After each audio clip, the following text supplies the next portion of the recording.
Մի կողմից պատրանք է ստեղծում, թե խաղաղության է գնում, այդ մասին վերամբարձ հայտարարություններ անում, մյուս կողմից միջանցքն ու Զանգեզուրը բերանից չի հանում։ Թուրքալեզու պետությունների Ադրբեջանի գագաթնաժողովում հայտարարեց, թե մեջբերում Զանգեզուրի միջանցքի բացումը Վաշինգտոնյան գագաթնաժողովի կարևորագույն արդյունքներից մեկն էր։ Այստեղ էր, որ հպարտակլորի տեսքով հայտարարեց, թե վերջին մեկ տարվա ընթացքում միայն Թուրքիայի հետ անցկացվել է ավելի քան 25 համատեղ զորավարժություն։ Հետևություն արեց, որ անհրաժեշտ է 2026-ին թուրքական պետությունների կազմակերպության անդամ երկրների միջև Ադրբեջանում անցկացնել առաջին համատեղ զորավարժությունը։ Մասնագետները արդեն կանխատեսում են օկուպանտի պլանները, այդ զորավարժությունները ըստ ամենայնի բռնազավթած Արցախում կանի։ Ահա դեպի խաղաղություն քայլող Ալիևի նկարագիրը։ Խորամանկում է էսկալացիոն թայմ-աութով, բայց նրա, այսպես ասենք, հարձակողական ցուցիչներում որևէ փոփոխություն չկա։ Այդ ամբողջ Վաշինգտոնյան հանդիպումը, որ տեղի ունեցավ, փաստացի Ադրբեջանը կարողացավ իր չհարձակվելը վաճառել Վաշինգտոնի վրա, դրա դիմաց որոշակի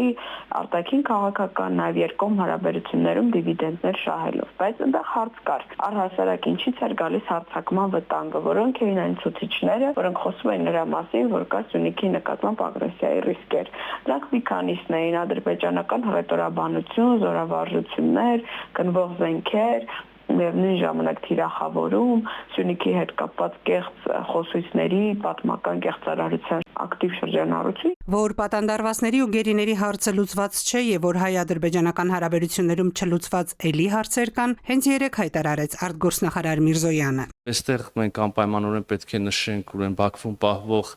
պատանդարված անձանց գերիների ազատ արձակման հարցը, մյուս հումանիտար հարցերի կողքին, ինչպես օրինակ անհետ կորած համարվող անձանց ճակատագրի պարզաբանումը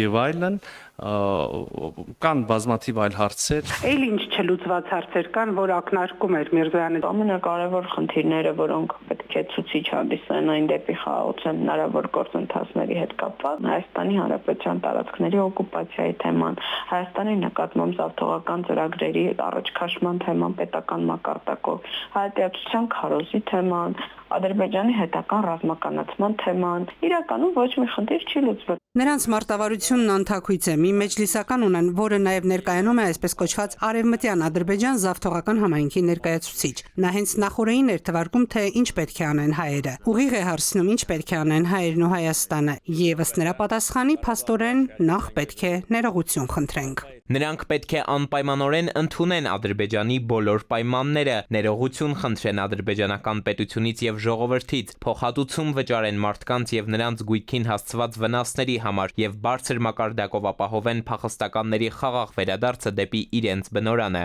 արևմտյան Ադրբեջան։ Նրանք համարում են, թե խաղաղությունն ուղիղ կապված է համակեցության հետ, իսկ ահա համակեցությունը կախված է նրանց ձևակերպմամբ փախստականների վերադարձից դեպի իրենց հայրենի հողեր։ Արցախահայերի վերադարձի մասին ծպտուն չեն հանում, խաղաղության համակեցության մասին իրենց պատկերացումներն ունեն։ Դիլարա Էֆենդիևա անունով ֆեյք էկոակտիվիստը, որը հայտնի է Արցախի շրջափակմանն իր մասնակցությամբ, այս օրերին էր Երևան եկել, հիմա էլ խաղարարար առաքելություն ստանձնած։ Բաքվում նա խոսել է երևանյան տպավորություններից պնդել, թե հայ հասարակության արձագանքը խաղաղության օրակարգին ընդհանուր առմամբ դրական է, թեև Էֆենդիևան ասել է նաև, որ հայկական հասարակությունը խորապես բաժանված է եւ որ իշխանությունների վարած քաղաքականությունը բախվում է լուրջ դիմադրության։ Սփյուռքի կառույցներ, ներքին ընդդիմություն, հայ առաքելական եկեղեցու ներկայացուցիչներ այս ուժերը համաձայն չեն նման հարցադրման հետ։ Նրանք դեռ լի են ռևանշիստական տրամադրություններով եւ ընդդիմանում են խաղաղությանը։ Ահա այսպիսի համայնապատկեր, խաղաղության լաբիրինթոս է ստեղծվել, կա ու չկա։ Երևանը փաստացի հայտարարում է խնդիրներ կամ Բաքվից ներողության են սպասում, մեր անելիքները թվարկում։ Իսկ Թրամփը, հիշենք, ասել էր խոչընդոտների խնդիրների դեպքում զանգել իրեն։